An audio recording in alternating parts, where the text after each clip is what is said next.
Magandang umaga mga ka-Anghel University TV. Andito naman tayo ngayon, no? Maglilinis siya ng anak ko. Anak ko yung nag-ano ng basura, no? Nakangkal natin yung basura dito, guys. So yun guys, tutulungan natin si Papa dito sa paglilinis. Kasi yung ating talo ngayon, guys. So, ating basurahan yan, tambak ng basura ngayon. Naging talungan na, no? So ito, patola. Yan, patola, no? Yan. So marami ng pakinabang ng ating lilinisan dito. So itong next natin ng lilinisan, guys, itong gilid. Kasi gagawin kong petsayan ito. So ito yung mga lupa na nakuha natin dito. So magandang pagtamnan ito dahil na-discompose na siya, no? So ibig sabihin, lahat ng protein nandiyan na sa lupa na yan. So kailangan lang talaga natin linisan para mapakinabangan yung area.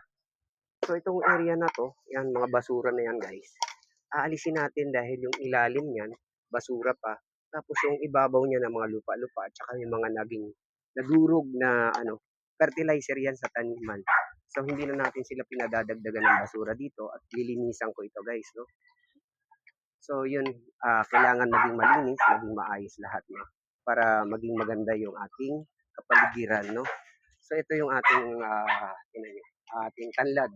Matataba, malulusog dahil sa basurang nasa ilalim niya, no? So, yun yung ating saluyot, ilokbati yan, no? Yan. So, yan yung aking anak ang ano ng mga yung basura na nasa ilalim, kailangan matanggal. Kasi yung basura na yan, hindi dapat mahalo sa ating taniman. Dahil yung mga plastic na yan, guys, hindi naman matutunaw talaga yan kahit anong gawin natin, no?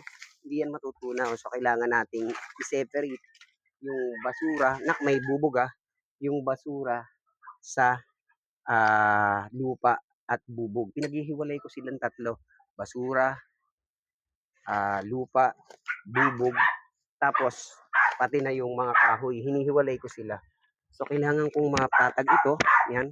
Mapatag natin yan. Ayan, tulong ko yung aking panganay na anak. Yan. Dito ko nilalagay yung ating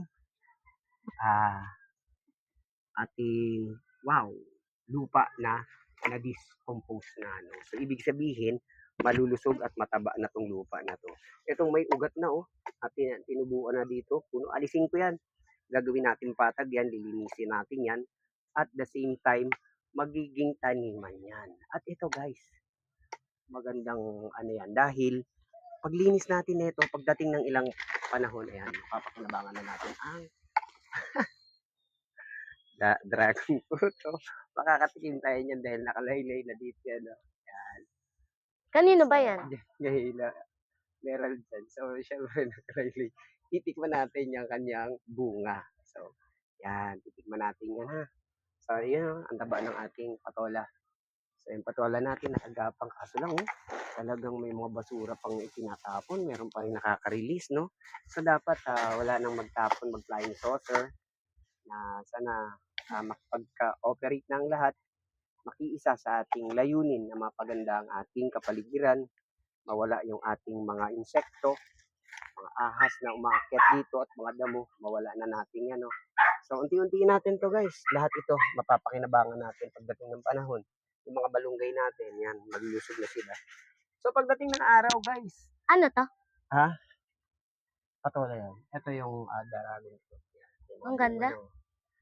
So, yan. Pagdating ng panahon, guys, mapapakinabangan natin lahat sa pagsisikap nating malinisan ang basurahan na to, no? So, ano masasabi mo sa ating ginagawang paglilinis?